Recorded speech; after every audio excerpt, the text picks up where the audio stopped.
warahmatullahi wabarakatuh. Bagaimana kabarnya hari ini? Semoga kita dalam keadaan sehat walafiat dan selalu dalam lindungan Allah Subhanahu wa taala. Perkenalkan, nama saya Lailatul Rahma. Saya mahasiswa UT Pokjar Sidoarjo. Di sini saya akan bercerita tentang keajaiban bahtera raksasa Nabi Nuh. Yuk kita simak bersama-sama tentang kisah keajaiban bahtera kisah Nabi Nuh. Nabi Nuh adalah keturunan ke-9 dari Nabi Adam alaihissalam. Nabi Nuh diutus ke negeri Armenia. Kala itu penduduk Armenia banyak yang berbuat musyrik. Mereka tidak lagi beribadah kepada Allah, melainkan mereka beribadah menyembah patung dan berhala. Wahai saudaraku, aku adalah Rasul Allah. Aku diutus untuk mengingatkanmu. Mari tinggalkanlah patung-patung itu. Beribadahlah kepada Allah, seru Nabi Nuh kepada penduduk Armenia. Penduduk Armenia malah mengejek Nabi Nuh. Hai Nuh, jangan sok pintar. Kami tidak butuh nasihat. Kami tahu apa yang harus kami lakukan, kata salah satu penduduk Armenia. Nabi Nuh tidak putus asa. Ia terus mengajak kaumnya untuk beribadah kepada Allah Subhanahu wa taala.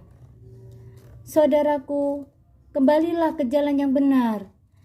Jika tidak, engkau pasti mendapatkan hukuman di dunia.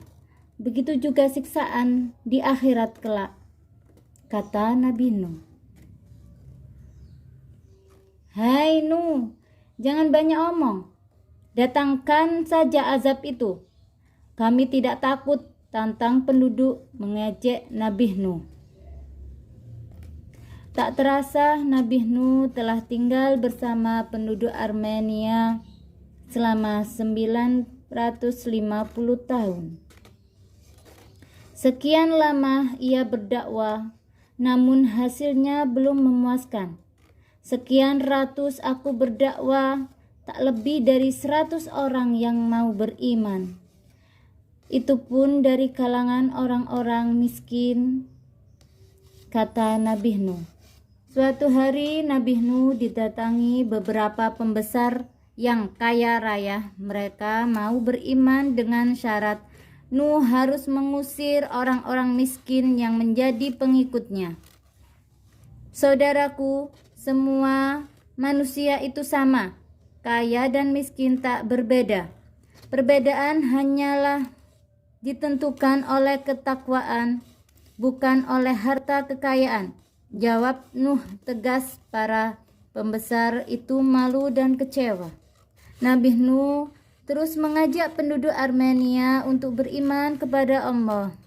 Hai Nuh yang bodoh, pergilah kamu dari tempat ini. Kamu tidak pantas lagi tinggal di sini, teriak penduduk Armenia. Kesesatan dan kejahatan penduduk Armenia sangat kelewatan batas. Hati mereka keras seperti batu. Mereka sulit menerima nasihat-nasihat kebaikan.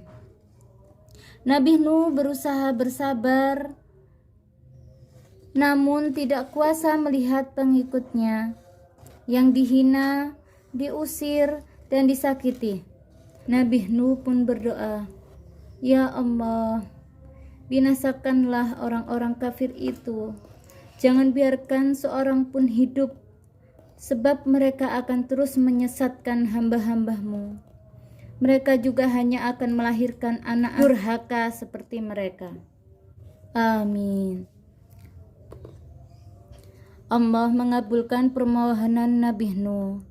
Tak lama kemudian, malaikat Jibril datang dan memerintahkan Nabi Nuh menanam sebuah pohon. Benih ini dari surga. yang akan tumbuh menjadi pohon yang sangat besar, kata malaikat Jibril. Lalu malaikat Jibril menjelaskan agar Nabi Nuh dan pengikutnya membuat perahu besar dari pohon itu. Tak lama setelah benih ditanam, tumbuhlah pohon sangat besar. Nabi Nuh dan pengikutnya segera membuat perahu dari pohon itu. Mereka melihat beliau membuat kapal besar di gurun Sahara yang tidak ada sungai dan laut. Penghinaan mereka bertambah ketika mereka tahu bahwa maksud Nabi Nuh membuat kapal adalah untuk menyelamatkan dirinya dan pengikutnya dari azab yang akan Allah timpahkan kepada mereka. Akhirnya pembuatan kapal pun selesai. Nabi Nuh memerintahkan kepada kaumnya yang untuk menaiki kapal tersebut. Ia juga mengangkut setiap hewan seperti burung, kambing, kuda, ayam, dan hewan lainnya. Setelah Nabi Nuh alaihissalam bersama pengikutnya telah berada di atas kapal, dan datanglah banjir besar. Langit mencurahkan hujannya dengan deras. Mata air di bumi pun mulai memancarkan airnya dengan kuat. Ketika kapal pengapung di atas air, Nabi Nuh melihat orang-orang kafir itu memanggilnya. Yang kafir merasa akan binasa. Mereka mencari tempat-tempat tinggi untuk menyelamatkan diri. Tetapi sayang sekali, ternyata banjir itu telah mencapai puncak gunung Sahara. Allah Subhanahu wa Ta'ala membinasakan orang-orang kafir dan menyelamatkan Nabi Nuh dan para pengikutnya. Nabi Nuh dan pengikutnya pun bersyukur kepada Allah Subhanahu wa Ta'ala atas keselamatan yang diberikannya. Dari kisah keajaiban bahtera raksasa Nabi Nuh ini, kita bisa mengambil hikmahnya. Dari kisah tersebut bahwasannya kita mengambil hikmahnya, baik kebaikan ataupun tentang kejelekan yang ada di cerita tersebut.